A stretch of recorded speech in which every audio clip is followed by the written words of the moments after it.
அமெரிக்க ஜனாதிபதி Donald Trump Hormuz நீரிணை மீண்டும் திறக்குமாறு வலியுறுத்தி ஈரானுக்கு விடுத்திருந்த 48 மணித்தியால காலக்கெடு இன்று அதிகாலை 5:14க்கு நிறைவுக்கு வந்தது.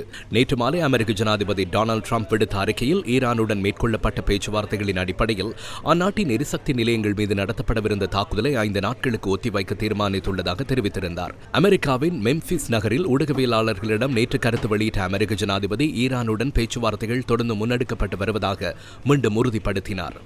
We got a problem in the Middle East. We have a country known as Iran that for 47 years has been just a purveyor of terror. மத்திய கிழக்கில் எமக்கு ஒரு பிரச்சனை உள்ளது. ஈரான் என அழைக்கப்படும் ஒரு நாடு இருக்கிறது. கடந்த 47 ஆண்டுகளாக அவர்கள் அச்சத்தை பரப்பும் ஒரு நாடாகவே செயற்பட்டு வருகின்றனர். அவர்கள் அணு ஆயுதத்தை தயாரிக்கும் வேலைகளிலும் ஈடுபடுகின்றனர். இதனை நாம் இவ்வாறு விட்டுவிட்டால் இது 50 55 60 என உயர்ந்து கொண்டே போகும். இதற்கு ஒரு முடிவு இருக்காது. இல்லையாயின் நாம் மத்திய கிழக்கிற்கு சிறிய பயணம் மேற்கொண்டு இந்த பிரச்சனையை தீர்க்க முடியும். அவர்களிடம் அணு ஆயுதங்கள் இருப்பதை நம்மால் அனுமதிக்க முடியாது. தற்போது நாம் சுமூகமான முறையில் பேச்சுவார்த்தைகளை முன்னெடுத்து வருகிறோம்.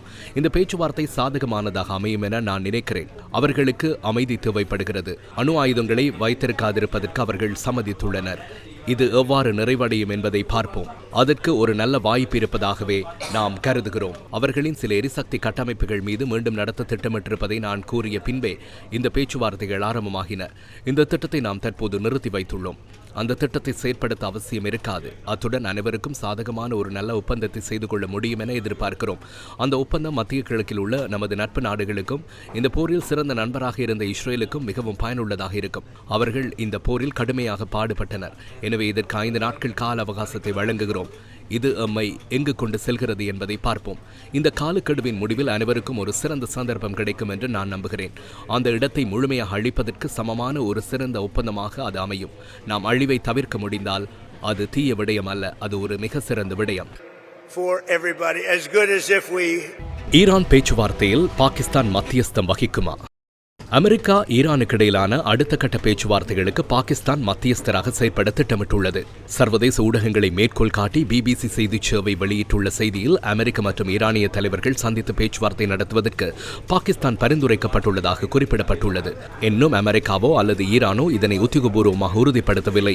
அமெரிக்க தரப்பு பாகிஸ்தானை ஒரு மத்தியஸ்தராக தேர்ந்தெடுப்பது பொருத்தமற்றது அல்ல எனவும் பிபிசி செய்தி சேவை மேலும் சுட்டிக்காட்டியுள்ளது. பாகிஸ்தான் ஈரானுடன் அதேபோல அமெரிக்காவுடனும் மிக நெருக்கமான ராஜதந்திர உறவுகளை வலுப்படுத்துவதற்கு கடந்த காலங்களில் நடவடிக்கை எடுத்திருந்தது. அமெரிக்க ஜனாதிபதியுடன் எவ்வித பேச்சுவார்த்தைகளும் இடம்பெறவில்லை என ஈரானை மேற்கோள் காட்டி அல் ஜசீரா செய்திச் சேவை நேற்று அறிக்கை வெளியிட்டிருந்ததுடன் அந்நாட்டின் பல தரப்பினரும் அதனை உறுதிப்படுத்தியுள்ளனர். ஈரான் வெளியுறவுத்துறை அமைச்சரிடமிருந்த அறிக்கை.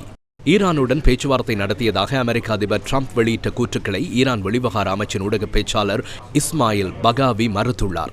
ஹோர்முஸ் நீரிணை தொடர்பான ஈரானின் நிலைப்பாட்டில் எவ்வித மாற்றமும் இல்லை என அவர் தெரிவித்ததாக ஈரானின் அரசு ஊடகங்கள் தெரிவித்துள்ளன. போரை முடிவுக்கு கொண்டு வருவதற்கான பேச்சுவார்த்தைகளில் இணையுமாறு அமெரிக்கா விடுத்த கோரிக்கை தொடர்பாக சில நட்பு நாடுகளிடமிருந்து தமக்கு செய்திகள் கிடைத்துள்ளதாக இஸ்மாயில் பகாவியை மேற்கோள் காட்டி ஈரானிய ஊடகங்கள் செய்தி வெளியிட்டுள்ளன. ஈரானின் மெஹர் செய்தி நிறுவனம் வெளிவகார அமைச்சின் ஆதாரங்களை மேற்கோள் காட்டி வெளியிட்டுள்ள செய்தியில் மசுகெண்ணெய் விலையை குறைக்கும் நோக்கத்துடனும் அமெரிக்காவின் ராணுவ திட்டங்களை செயல்படுத்துவதற்கான கால அவகாசத்தை பெற்றுக்கொள்ளும் நோக்கத்துடனும் ஜனாதிபதி ட்ரம்ப் இத்தகைய அறிக்கைகளை வெளியிட்டுள்ளதாக தெரிவித்துள்ளது.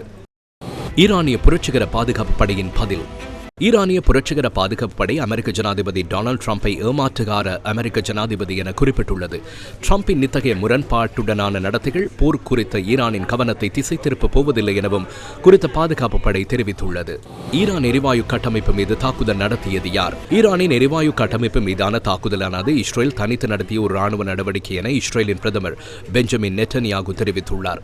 ஊடகவியலாளர் ஒருவர் எழுப்பிய கேள்விக்கு பதிலளிக்கும் போதே அவர் இந்த விடயத்தை குறிப்பிட்டுள்ளார். ஈரானிய எரிவாயு கட்டமைப்புகள் மீது இஸ்ரேல் நடத்திய தாக்குதலை தான் விரும்பவில்லை என ஜனாதிபதி ட்ரம்ப் இன்று தெரிவித்துள்ளார். உங்களிடம் நான் கேட்கும் கேள்வி இதுவே: இஸ்ரேல் அந்த எரிவாயு கட்டமைப்பு மீது தாக்குதல் நடத்தப் போவதை ஜனாதிபதி ட்ரம்ப் அறிந்திருந்தாரா? நீங்கள் அதற்கு அனுமதி பெற்றீர்களா? நான் 2 விடயங்களை கூறுகிறேன். முதலாவது, அந்த எரிவாயு கட்டமைப்புக்கு எதிராக இஸ்ரேல் தன்னிச்சையாகவே செயற்பட்டது. இரண்டாவது, அடுத்த கட்ட தாக்குதல்களை தற்காலிகமாக நிறுத்துமாறு ஜனாதிபதி ட்ரம்ப் நம்மிடம் கேட்டுக்கொண்டார். அதற்கமைய நாம் தற்போது அவற்றை நிறுத்தி வைத்துள்ளோம். ஈரானிய ஆட்சி வீழ்ச்சி அடைவதற்கான அறிகுறிகள் தென்படுகிறதா? ஆம். பல அறிகுறிகள் தென்படுகின்றன. அவை அனைத்தையும் வெளிப்படுத்த நான் விரும்புகிறேன். ஆனால் தற்போது அதனை வெளிப்படுத்த முடியாது. அது இப்போதே வீழ்ச்சியடையும் என்று நான் வாக்குறுதி அளிக்கவில்லை. ஆனால் அது வீழ்ச்சியடைவதற்கு தேவையான சூழலை உருவாக்க நாம் நடவடிக்கை எடுத்து வருகிறோம். டெக்சாஸ் எண்ணெய் சுத்திகரிப்பு நிலையத்தில் தீ விபத்து. அமெரிக்காவின் டெக்சாஸ் மாகாணத்தின் போர்ட் ஆத்தர் பகுதியில் உள்ள எண்ணெய் சுத்திகரிப்பு நிலையம் ஒன்றில் தீ விபத்து ஏற்பட்டுள்ளது. இயந்திர கோளாறு காரணமாக இந்த தீ விபத்து ஏற்பட்டிருக்கலாம் என அதிகாரிகள் சந்தேகிப்பதாக சர்வதேச ஊடகங்கள் செய்தி வெளியிட்டுள்ளன. குறித்த சுத்திகரிப்பு நிலையத்திலிருந்து நாளொன்றுக்கு 3,80,000 பீப்பா எரிபொருள் விநியோகிக்கப்படுகிறது.